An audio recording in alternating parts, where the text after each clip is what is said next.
All right, gents, welcome to another episode of the Playing to Win series, number 27. I'm joined by my friend Ronan Levy. How you doing, brother?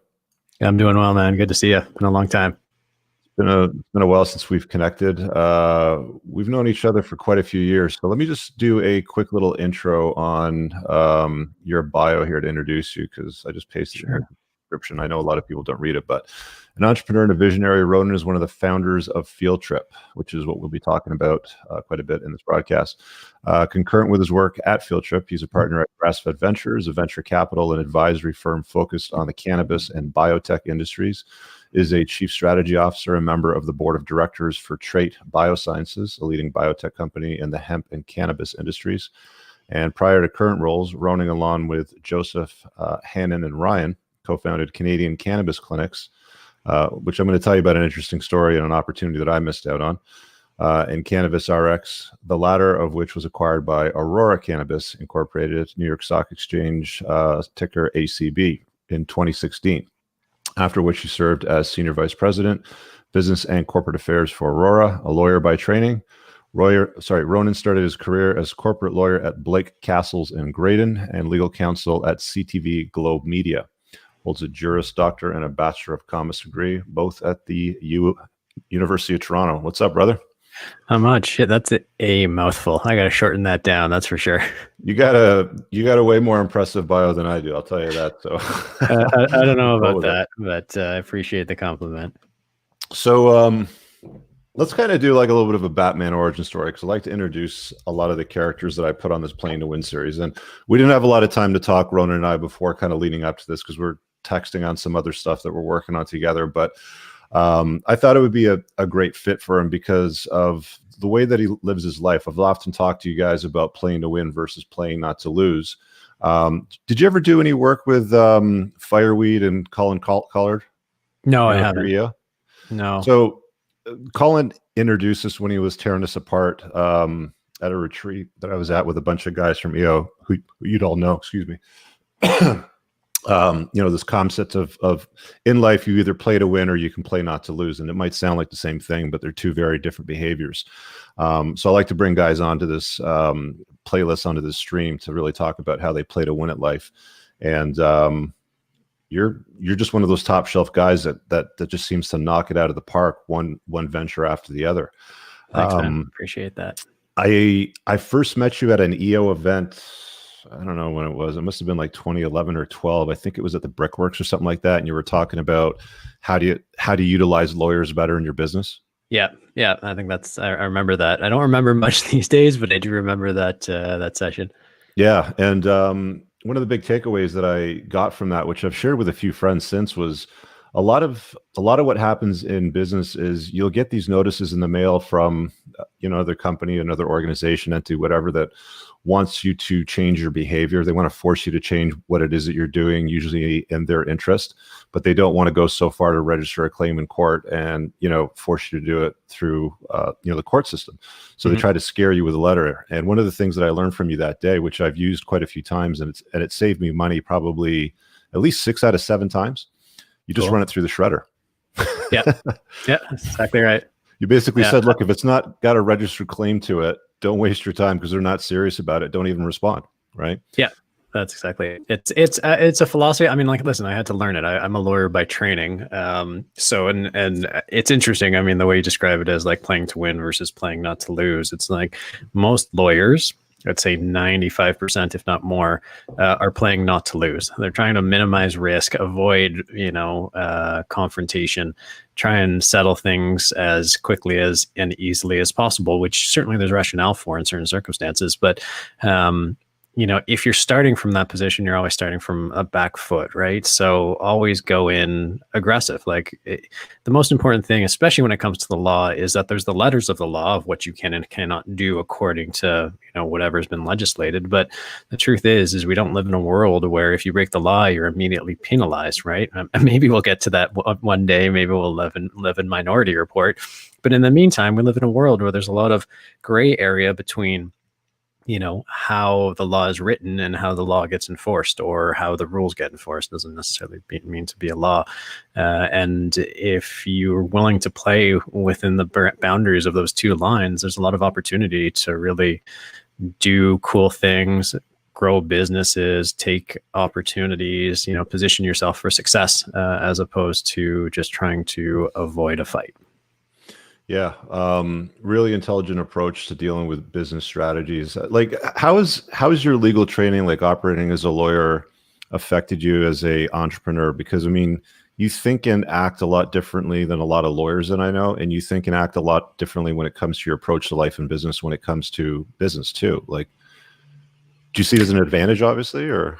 Yeah, I do. I mean, I think being a lawyer going to law school, I don't think taught me anything. It taught me, it was a good rigorous exercise. It was like going to the gym and like being forced to do a lot of mental exercises. I don't think it equipped me at all to become a lawyer. But what it did show me is, the inside of the beast to some degree, understanding the mentality of lawyers and how they think and how they approach life. I mean, most people go to law school because it's a nice, safe, conservative path to make a good living, right? You're smart, you're capable, but you don't want to take risks on life.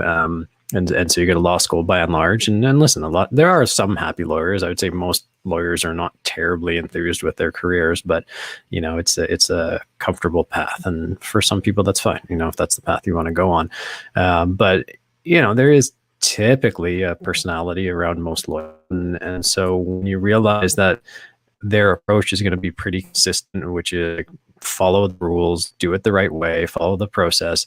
It gives you a great opportunity to say, like, well, I know what that person's going to do. It comes down to sort of just basic game theory, which is if you can anticipate the actions of the other party, then you can always be 2 steps ahead. And so because most lawyers are fairly predictable in their approach to it, you can take advantage of that. And in the same token, it doesn't have to be lawyers, and most regulators as well tend to follow a given path. So if you're willing to take on some degree of regulatory or legal risk, which most entrepreneurs are doing, most people think of it, oh my God, you're breaking the law. But a perfect example, probably the best example of a company that was willing to operate outside of the law and to great success is Uber. They operated globally in violation of all sorts of municipal regulations, knowing that for a while they'd get away with it, and then eventually the regulators would push back. But by the time that happened, they would have developed enough of a fan base, enough of a customer base that they'd have a position of strength to negotiate, to create a world or a paradigm that may not be ideally suited for their business model, but certainly a lot better than what existed before they went into that given market. And so that's the kind of mindset. And I think going to law school and understanding that environment has helped me see opportunities in that respect. I want to take you back to your position as legal counsel at CTVglobemedia, because I think that's where, like, that was a parent company for that dating site. No, that was Avid Life Media. That was the parent company. CTV was not part of it. Yeah. Okay, so so you're involved in Avid Life Media. Sorry. You told a few stories to us around your time there. What did Avid Life Media manage? What was that dating site all about? Yeah, I mean, I don't openly talk about that right now, so I'll speak vaguely about it. But we operated a bunch of dating sites, often in various unique niches or particular communities. And, they were very successful at creating awareness through taking cheeky approaches to marketing and PR, and recognizing that there were opportunities to do things that would create a PR opportunity far greater than the advertising. So one time we offered to wrap a streetcar in a banner around the streetcar for one of our sites. And we knew that initially it'd probably get rejected, but to our surprise, they actually said yes. And so we looked at it and we said, well, we could either pay the $25,000 or whatever it was to wrap the streetcar in this particular advertisement, or we could leak it to the media, because that would be just juicy enough for the media to say, like, hey, this company is now wrapping a streetcar. Is the TTC actually okay with it? And get much more awareness and publicity for free than paying the $25,000. Or, one time we were there was a well-known actor who had voiced advertisements that most of you probably heard of. This was probably 10 or 11 years ago. But it turned out the actual ad you heard was this particular actor's voice. But what happened is the company who was making the ad had initially approached this actor who wanted some obscene amount of money just to audition for the part. And so that company decided to be like, okay, well, we'll find someone who sounds like you and record the ad anyway, because we don't want to pay just to have you audition. And so they prepared the ad with this sound-alike's voice and sort of submitted it to the actor and said, listen, you can do it, or we're going to go forward with this. And the actor said, okay, I'll do it. And they came to a much more reasonable approach. We subsequently found out about it. And so in the same kind of context, the same kind of mindset, we got the sound-alike, we recorded an ad, started playing it on the radio in the US, knowing that the following would happen. People would start saying like, hey, is this actor doing an ad for this particular dating site? Which would probably be shocking to most people's sensibilities. And we did, and there's a whole bunch of PR that followed. And then inevitably we're expecting a letter from his lawyers, which we got, saying, hey, you're inappropriately using this actor's persona, please stop.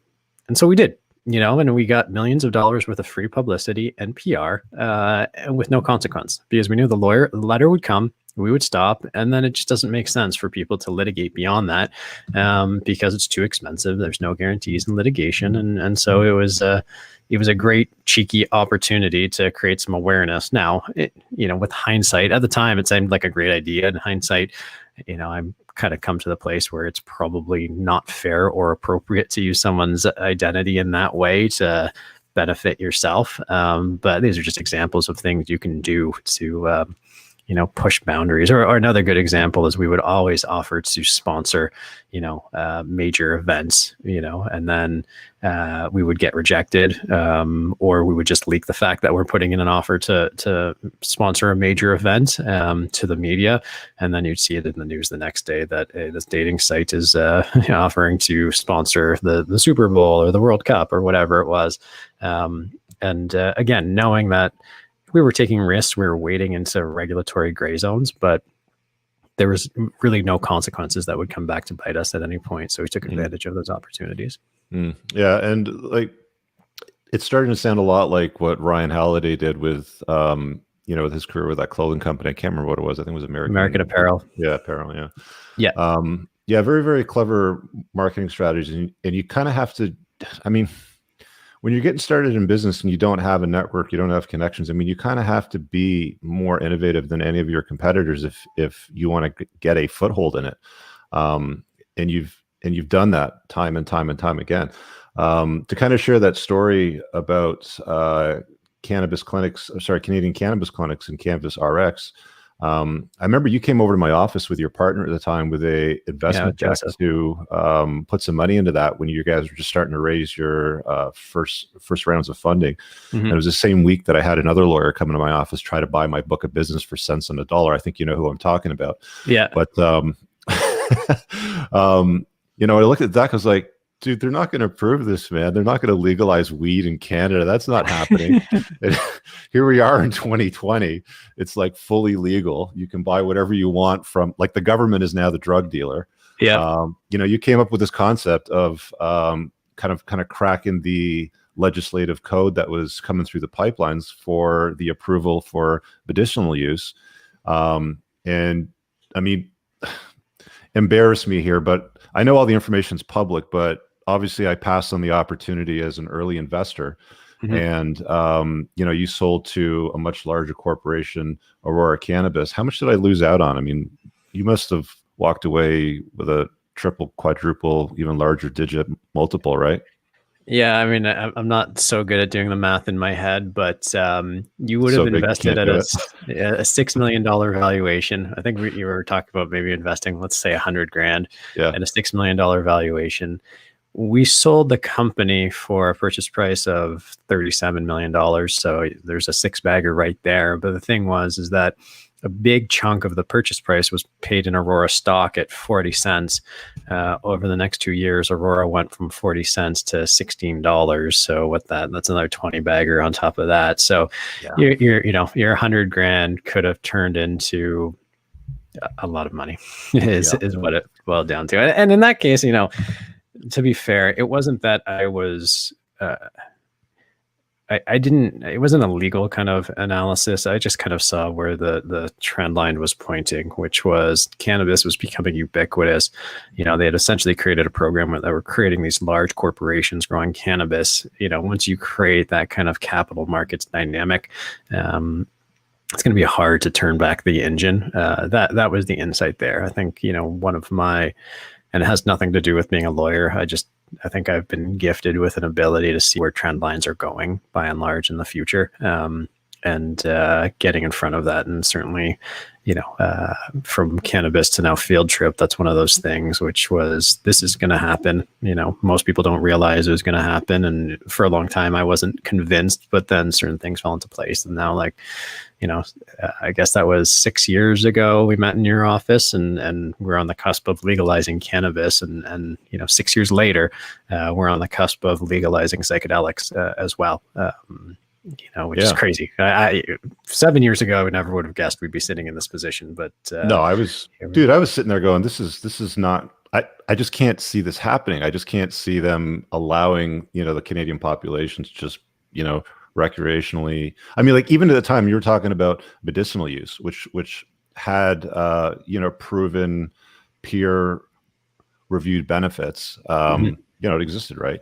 So, and then it was kind of supposed to lean into recreational use, and that, of course, happened very quickly soon after. So, bravo. I mean, you took a stake in the industry. You saw a trend coming, and it ended up working out for you. I mean, had I invested that $100,000 at that time, I could have probably bought a LaFerrari, a Porsche 918, maybe a McLaren P1 and a Bugatti Veyron, just to kind of top it all off instead of the 1R8 that I've got right now. But, I didn't have a crystal ball to peer into the future. None of us do. It's just one of those things that you have to take a stab at in life. And at that time you were playing hard to win, and it was a bit of a gamble, but it paid off big time for you.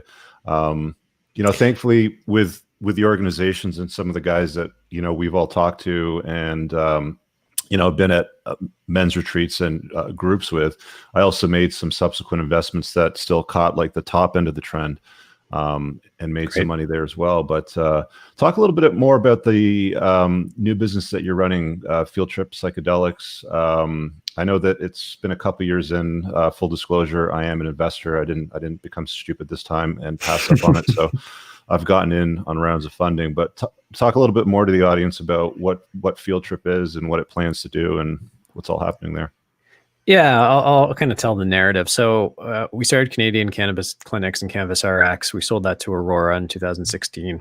Helped Aurora grow into one of the largest cannabis producers globally over the next couple of years. But by the middle of 2018, we kind of saw the writing on the wall that the cannabis industry had become quite inflated and is probably going to go through a bumpy period, and our earnouts through the sale of our business had been met. So there wasn't a whole lot of rationale for us to stick around. So we left and started Grassfed Ventures, which was really just an avenue to lease an office and start making some strategic investments and doing some advisory work, not really knowing what we were planning to do. And much like the initiation of Canadian Cannabis Clinics and CanvasRx, back then what happened was I was working with Joseph and Hannan, the guys who would eventually be my partners, but I was a lawyer. I've always been fairly activist as a lawyer in terms of being very involved in the business side of things. But in this particular case, I was advising them also on, what areas of opportunity. This was still very much the tech bubble time to some degree.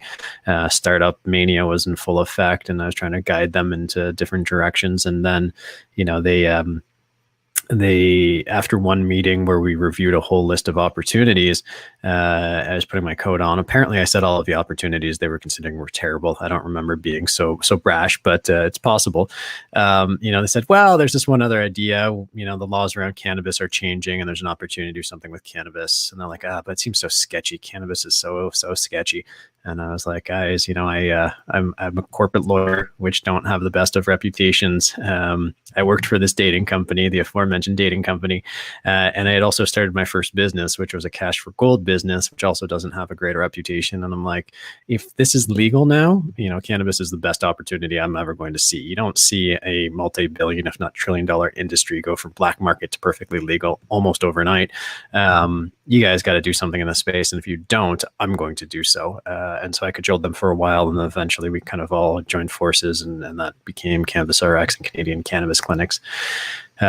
So fast forward to middle of 2018, we just left Aurora. We've got Grassfed Ventures going. We're looking for new opportunities. Joseph, my business partner, the CEO of Field Trip, had a meeting with a woman named Judy Bloomstock, who was trying to raise money for a pharma company that was doing new formulations around psilocybin, which is the active ingredient in magic mushrooms. And he comes out of that meeting and he's like, yeah, this, Judy was looking to raise money for this, but I don't know, like magic mushrooms, really. And I had that same kind of light bulb moment, being like, this is happening? And it's like, I think so. So I meet Judy. She pitched us on her idea, but told us what else was happening around psychedelic, which I hadn't been apprised of, which was Peter Thiel had invested in Compass Pathways, which went public last week and is now worth $1.3 billion. Michael Pollan had written his book, How to Change Your Mind, which if you haven't read it, you certainly should if you have any interest in psychedelics and the emerging industry. And MAPS had just been granted breakthrough therapy designation. So MAPS is doing a clinical trial looking at the use of MDMA or street drug ecstasy, more commonly known as, looking at PTSD, and the results around that are just mind-blowing. Psychedelics are infinitely more effective than current treatments. And I'm like, oh, we got to do something in this. This is amazing. And what really inspired me at that time was Judy described a single psilocybin-assisted psychotherapy session as being like 10 years of therapy in a single session. And I'm like, this is something the world needs. I've done a lot of work on myself, both from like emotional growth and meditation and therapy, just for my own purposes to live a happier, healthier, more productive life. And so if you can take all the work I've done over the last 15 years and shrink it into a couple of sessions, that was something that I thought was going to be huge and that the world really needed. And interestingly, at the time, there were some online sites popping up that were openly selling psilocybin mushrooms in Canada, which really surprised me. But I think it's reflective of the kind of very liberal attitudes towards at least low harm drugs like psilocybin and LSD are reflected in Canada. Interestingly, and it kind of fell under the radar, and I'm surprised by it, but I'm going to do my best to raise it. Just a couple of weeks ago, the Crown Attorney in Canada gave a mandate to all Crown prosecutors across Canada to not prosecute simple possession of drugs. So we actually live in a world where you have decriminalized possession in Canada.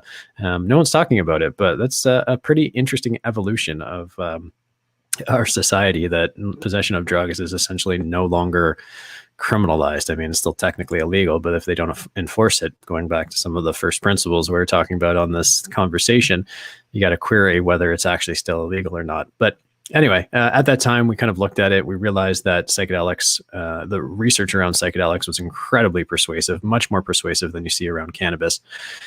And so we started thinking about how we build a business in this space. It was hard because unlike cannabis, when we got into cannabis, the laws had changed already. They changed much more rapidly after that, but there was a legal business to be built.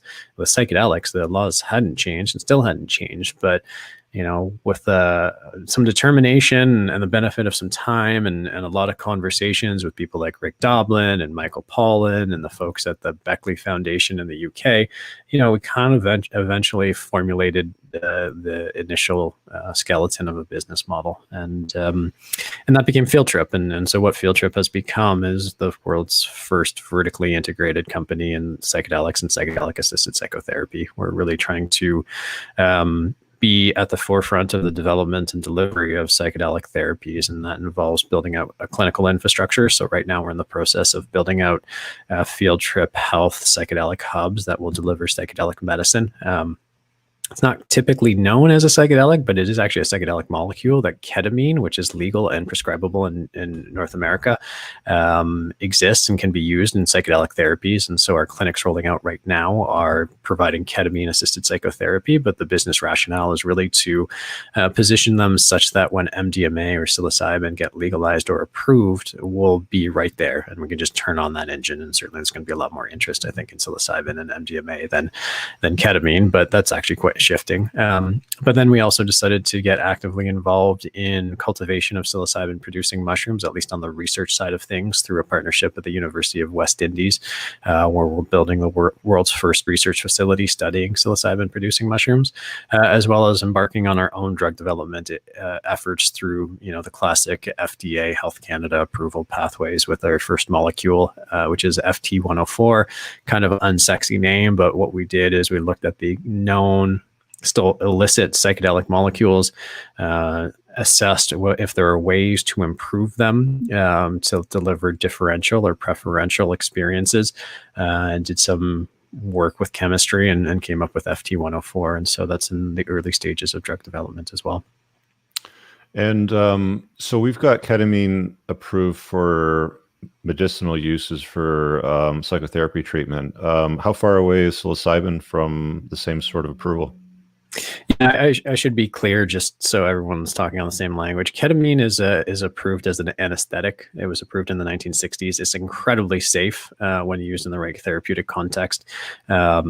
For most people, there are certain contraindications, but it's quite safe, and so even though it's approved as an anesthetic, it's been used off-label as a treatment for depression over the last 5 to 10 years with great effect, to the point where the former director of the National Institute of Mental Health said that ketamine was the most promising development in the treatment of depression in the last 50 years or something along those lines. So is that a pharmaceutically manufactured chemical, or is it from like mushrooms, like psilocybin is? Yeah, no, ketamine is a synthetic molecule, so it doesn't exist in nature.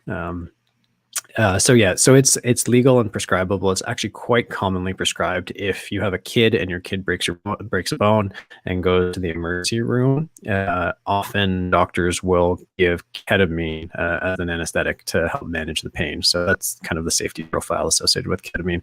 But they found, after giving ketamine, which was used quite extensively in the Vietnam War, actually, that people reported that their mood significantly improved after taking ketamine. And based on that anecdotal evidence, a lot of research kind of looked into, are there mental health applications to ketamine? And that's really what's kind of emerged over the last 10 years or so. So it's perfectly legal and prescribable and quite safe. But the real interest, I think, these days is in the classic psychedelics like psilocybin and MDMA. And you'll see legal access to these almost certainly sometime in the next 2 to 5 years. And there's a number of different ways that may happen. The first is MDMA is actually in a phase 3 clinical trials. I was actually just speaking with Rick Doblin, who is the founder of MAPS, which is a nonprofit organization that's actually conducting these clinical trials that have been approved by the FDA. And they're in phase 3, which means they're in the last leg of getting approval to use MDMA-assisted psychotherapy for the treatment of PTSD. And the results that they're showing in other studies are just fantastic. In their phase 2, they saw that 70% of people who had chronic severe PTSD within 6 months of it may have been 2, but we'll say a single MDMA-assisted psychotherapy session had total resolution of all symptoms. Basically, they were cured of PTSD, and generally their mental health improved further over time because the experience not only helped them deal with their PTSD, it gave them the skills to deal with future traumas as well and process them more effectively. And so their trial should be done. I think Rick said that they expect the results for the first leg of the trial at the end of this month. You'll probably see approval for MDMA sometime in the next couple of years. I think they expect that they'll have approval to administering ketamine legally, MDMA legally for PTSD by 2022, 2023.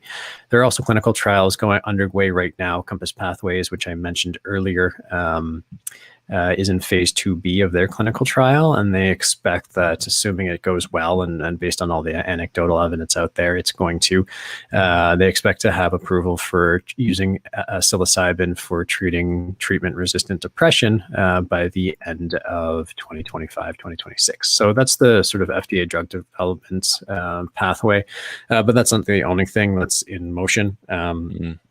We're also seeing states like Oregon actually has a ballot initiative that'll be on the election ballots in November to create the first legal market for psilocybin services. So much like a cannabis market, people would be able to go and have psilocybin trips. A little bit different than cannabis because you wouldn't be able to buy it and take it home. You'd have to go to a licensed facility where they take you through an experience, but very similar in that anyone over the age of 21, as long as you don't have a contraindication, would be able to access these services. And so there's a very realistic possibility that Oregon will create a legal market for psilocybin this year. Now it'll take a year or two before that actually gets implemented and created, but the laws will have effectively changed. And in Canada, we tend to be a little bit behind California, Oregon, and Colorado, but what we do well up here is we do it federally and don't create any of those cross-jurisdictional issues that the U.S. seems to be so fond of. Just over the last couple of weeks, the Minister of Health has granted 6 people who have terminal illnesses the right to use psilocybin-assisted psychotherapy for end-of-life distress. Based on that, for those 6 people, I think it's wonderful news that they'll have an opportunity to help manage the anxiety around dying. And if you listen to a lot of the studies and reports of what the experience on psilocybin is, people often report a sense of unity, a sense of safety, a sense of like connection to the universe, and it helps relieve the fear of dying because it makes it feel like you're not alone, that you're part of something bigger, that your body is just a vehicle, but your soul lives on. Whether there's truth to that or not is for everyone to make their own determinations. But the people who have these experiences feel much less afraid of dying afterwards. So you have these 6 people who have been granted access. Certainly based on that, you're going to see a lot more people asking for access as well, and that's going to expand the scope. And so I think you'll see de facto legalization in Canada around psilocybin, at least for end-of-life distress, sometime over the next year or two. So there's lots of different ways that we're going to see legal access to psychedelics. So I've seen, I've seen Kevin O'Leary talk about his investments. Is he an investor with Field Trip, or is he with another organization? No, he invested in a company called MindMed. MindMed is a little bit different than us in a few respects.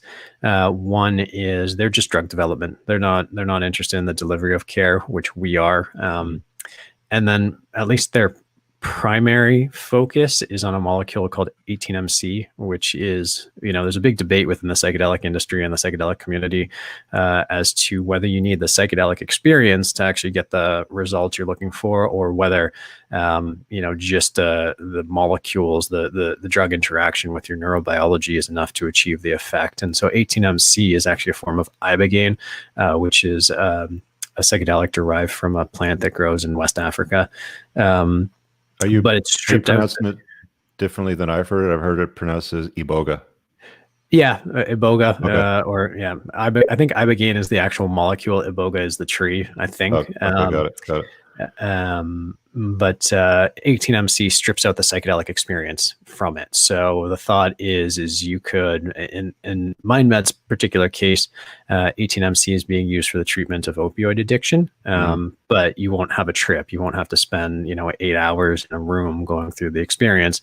That just the drug will do the work. Now, at Field Trip, our philosophy is we want people to lean into the psychedelic experience. We don't want psychedelics to be used just like an antidepressant where it just fixes you, because our belief is you got to do the work. It's growth is something that takes effort. Either the universe is going to make you grow, or you can, choose to grow consciously. And psychedelics I think are a great tool to do that growth. And sometimes that growth may be in terms of healing your traumas and dealing with your depression or anxiety or PTSD, or sometimes, and I think certainly what motivates me a little bit more is choosing to grow in terms of an elevation, taking you from baseline to above, as opposed to from below baseline, like if you have depression and anxiety up to back to baseline. But we lean into the psychedelic experience. We want you to have the trip. We want you to, have the insights and awareness and relive those past moments that may be causing the issues that you're dealing with currently, because that's where we think magic happens, is in confronting your demons, not taking a pill to avoid them. Is the psychotherapy assisted treatment protocol that you like to use, is it dealing with the conscious mind, the unconscious mind? Because I did a hypnosis session for the first time ever in my life last week with this guy in one of my men's community. And that was kind of a bizarre experience. Like, I noticed my aura ring picked up on it as sleep. Like, it picked up on it as REM and deep sleep, but cool. I felt somewhat conscious during the experience. I'm just wondering what what the strategy is with Field Trip with that stuff. Yeah, it's both. I mean, the thing that happens when you're on a psychedelic trip is it really opens up the unconscious mind and brings it into the conscious. So you can, kind of like remembering a dream. Like a dream is an unconscious experience, but you can remember a dream and bring it into the conscious mind. And that's exactly what happens with psychedelics, which is the psychedelic opens your unconscious mind. Very often you'll become aware of something that you didn't become aware of on a neurobiological perspective. They've actually done fMRIs, which is a functional magnetic resonance imaging work with people on psychedelics. And what they see when you're on a psychedelic, at least with psilocybin, and I can send you the pictures, parts of the brain start talking to each other that either don't talk very frequently or never talk to each other. And so all of a sudden your brain is making these connections across cross-functional areas of your brain mass. And that's why people all of a sudden will report either re-experiencing something from childhood, or they'll notice like music speaks to them on a different level, or color has way more pronounced effect or emotional impact, because you have essentially synesthesia happening in your brain as a result of the psychedelic. And so often people have memories or insights or create awareness that stays with them. People often forget their dreams, but generally people are able to remember their psychedelic experiences. And then when you go into the therapy, you take what your unconscious mind revealed and talk through it on a conscious level, which, if you go into the psychology and philosophy of it, most people would say would then, affect your unconscious mind afterwards. But that's a sort of separate conversation. Interesting. Man, I got a lot of questions here. So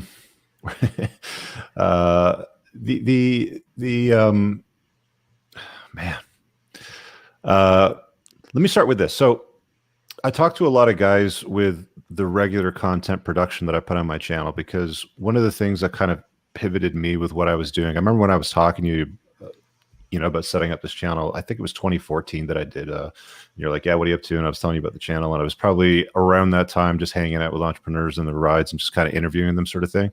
Yeah. One of the things that happened to me, which I didn't realize until probably a good year after the fact, was I had all the symptoms of PTSD from a unhealthy attachment to this one chick that I was dating at that time that I'd broken up with, right? Mm-hmm. And it took a little bit of self-discovery for myself, and it took but quite a few conversations that I had to have with other people, and diving down rabbit holes when it came to human nature, looking at EvoPsych and stuff like that. And it probably took me a good few years to really come to the realization. Even then, to this day, I still feel a little bit of vulnerability to like a condition that the red pill calls one-itis, right? Where you can have an unhealthy attachment to one woman when you can't let go of something, sort of thing. And I see a lot of guys have it just because they subscribe to a belief system that doesn't accurately reflect human behavior and nature. Like a lot of guys will watch a lot of Disney stuff and pay a lot of attention to media and the news, and they'll think, oh, sugar and spice and all things nice. Mm-hmm. And, how could this woman possibly, alter the course of my life? Yet there's men every day going through the divorce machine that take their own lives, right? Mm-hmm. So like with stuff like this, is this application broader than just dealing with something like PTSD? Like, is this something that can be used for, there's a lot of people on SSRIs, dealing with depression. I know you talked about not particularly wanting to focus on that, but how broad is the scope of treatment that Field Trip can, really participate in? It's incredibly broad.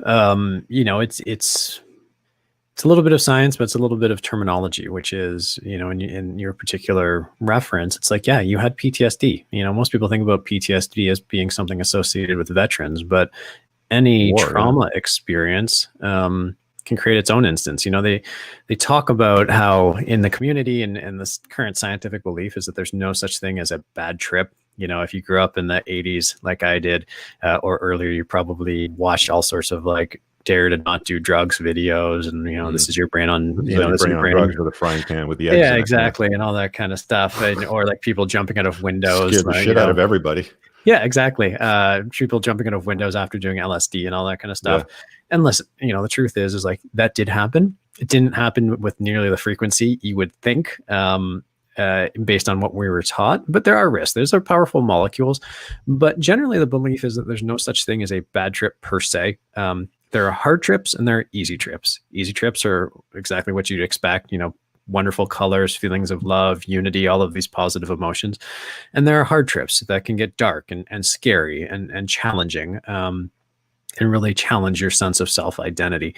Now, a hard trip can become a bad trip if it's not given with the right therapeutic support. Most psychedelic therapists will say, like, if you encounter something terrifying during a trip, don't run away from it, go towards it, because there's something to be learned. Your unconscious mind is telling you something that you need to confront and process. But if you don't do it with the right supports, if you feel scared, it can actually create its own instance of PTSD. That's only in your mind. And if people kind of wonder about it, it's like, think about like having a nightmare. You wake up from a nightmare and you're scared, right? It's affected you. You're physically, your fight or flight system is engaged. The same thing can happen with a trip, but it can go much deeper than most bad dreams would. So PTSD is an experience that's much broader than just being present in war. And all of us experience traumas. In the work I've done, and with Erwin, who's my coach, or I don't even know how you describe him. When you're a kid, you experience traumas. You have to. How many times do your parents say no to something you want to do? And so what kids do is they kind of build up emotional walls because they don't want to constantly be angry about being told, no, don't stick your finger in that. No, don't pick that up. And so it's a lifelong journey to process all of these traumas and feelings and emotions and take down those emotional walls. And to the extent that psychedelics are opening your unconscious mind to new experiences, new perspectives, they can be used across any number of potential applications.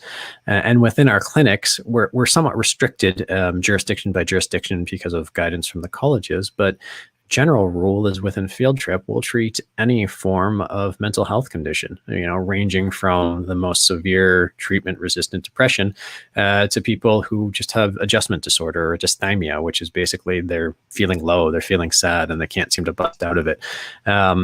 And all of them can potentially benefit, because at the end of the day, the mechanism of action is really the same, which is psychedelics by and large are rapid antidepressants. They make you feel happier almost immediately. But then they do two other things. One is they open your unconscious mind so you can revisit things that may have been packed away or that you're not willing to go into. And that your brain has put, or your mind has put, conscious walls against. So you can confront them and start to process that trauma. And then thirdly, they create a period of neuroplasticity. So what happens is your brain, when you have consistently, say, depressed thoughts, the more you have a consistent thought, the more that pathway in your brain gets cemented. And it makes it easier to have that thought over and over again. And so essentially what psychedelics do, as Michael Pollan described it, is if you can imagine like a lane with cross-country ski tracks in it, psychedelics are kind of like a fresh batch of powdery snow on top of that. So those old pathways that you're used to using can get essentially removed, and you can open up new pathways that may be more productive, more optimistic, happier. And so you have this period of neuroplasticity where the therapy really kicks in, where, if you're doing the cognitive behavioral therapy shortly after a psychedelic session, and your therapist is using motivational interviewing or behavioral activation, these techniques that have been shown to work, they just take a long time, you're much more receptive to that. And so you can change your habits, you can change your outlooks much faster than you could if you're just doing cognitive behavioral therapy. So between these three layers of the immediate lift, the ability to process old experiences, and the neuroplasticity, that's across everything. You don't even have to have a mental health condition to potentially benefit from that. To get a session at one of your clinics, like in Toronto, for example, do you have to have a referral from your medical doctor? Do you have to try conventional psychotherapy first? Like, what do you have to do before you can, that's cross right, your T's and dot your I's before you can take them as a patient? Yeah. So in Toronto, we will treat any treatment-resistant mental health condition, which means you had to have tried at least 2 courses of conventional treatment. That could be cognitive behavioral therapy and 1 antidepressant. It could be 2 antidepressants. It could be any number of techniques, but you have to have tried 2 without satisfactory success. And have you guys tried any combination of hypnotherapy with ketamine, or? Are they testing it with psilocybin? We're not doing hypnotherapy with any of these right now. We're just doing cognitive behavioral therapy associated with it, because I think by and large the psychedelic experience when you're on ketamine or psilocybin is kind of like being hypnotized. It takes you into your unconscious mind, but I'm just speculating on that. I don't actually know. In Toronto, it's treatment-resistant mental health conditions, but it can be any treatment-resistant mental health condition: PTSD, depression, anxiety, even eating disorders we'll consider working with. But that's a function of the regulations and guidance in Ontario. In LA, we have a lot more flexibility. So treatment-resistant mental health conditions, people can come in if they have, they want to try ketamine-assisted psychotherapy. Just if they've been recently diagnosed with depression and they haven't tried anything else, that's okay. And we'll even treat people, like I said, who are just having a hard time. They broke up with someone and are having hard time getting their mood improved, or they're just feeling down. These are all things, at the end of the day, the real emphasis, and it kind of gets lost in the word psychedelic, but the real emphasis is this is therapy, right? And therapy can benefit anyone. You don't have to be sad or depressed to benefit from therapy. You could be happy. In fact, most therapists say the best, most productive therapy are when people are open and happy and feeling good. That's when you can enhance their lives. But the drug just catalyzes the therapy. It just makes it easier. It makes it easier for people to go deeper and take down their emotional walls, but it's therapy. And so if you can benefit from therapy, which is pretty much everybody, you can benefit from psychedelic-assisted psychotherapy. Now, there's some contraindications. If you have a history of psychosis, if you have addictions, all that kind of stuff, it may not be appropriate for you, but by and large, it's open to most people. Got it. With anything, you're always going to have critics and pushback. What are the obstacles for you guys dealing with that? We've been fortunate that there hasn't been a lot of obstacles. We live in a world where there's been a whole bunch of convergent trends that are leading to this moment, which many people call the new psychedelic renaissance or the psychedelic renaissance. And those are mental health has gone mainstream. You see that all the time with, the Bell Let's Talk ads. You see that with companies like Calm and Headspace achieving multi-billion-dollar valuations for meditation and mindfulness. We live in a world where cannabis has gone mainstream, and so a lot of those old tropes that we were taught about drugs have disappeared. You have, and I think most importantly, the research around psychedelics coming out showing not only that most psychedelics are safe and non-addictive and almost impossible to overdose on, but they're also extremely effective. And so it's not when issues of stigma come up, I don't really have to try and rationalize it or convince them. I just point to the data saying, listen, the data shows they're safe and they're effective. If you want to believe the movies you saw in the 1980s about this, that's ultimately your choice, but you're choosing to ignore the current information. And to be clear, no one in Field Trip right now is advocating that everyone run out and do psychedelics. That would not be a good outcome, because that creates the risk of a lot of negative outcomes and some hard trips turning into bad trips. And you have that risk of, people jumping out of a window or something along those lines. But when it comes to like the thoughtful implementation of starting with a medical program and eventually expanding into a wellness program where people have qualified providers and ensure legal access to safe analytically tested supply, it's really hard to argue against that right now.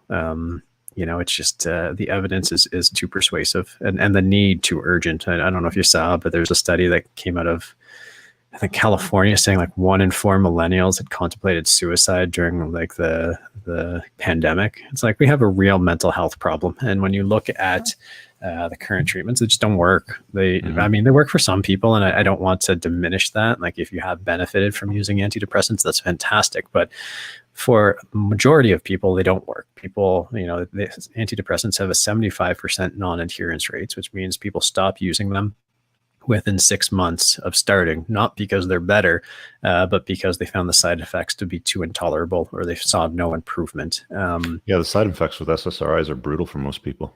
Exactly. And so you have a world where we have, mental health becoming more problematic. Pandemic, we have a huge problem with digital isolation, with the internet, which has benefits and its limitations. You have these sound chambers, these echo chambers where ideas and ideologues just get bounced off each other, and people take positions that get reinforced and reinforced because they're not seeing or being exposed to alternative viewpoints. All of these kind of circumstances are creating great challenges in terms of people finding emotional, healthy emotional balances, and so psychedelics kind of are emerging at a perfect time, where people seem to be more open-minded towards once stigmatized medicines. Cool. All right. I want to respect your time because I know you got to bounce for another call, and I have a bunch of quick questions here that popped up in the chat while we were running it. Shoot. Steve said, Canadian legal aid only covers around $800 for counsel. I saw mitigation of risk over representation every case. Take the deal mentality.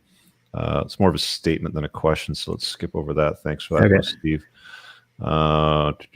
Here's one. Good morning. Will this new treatment protocol give hope for treating narcissistic BPD conditions?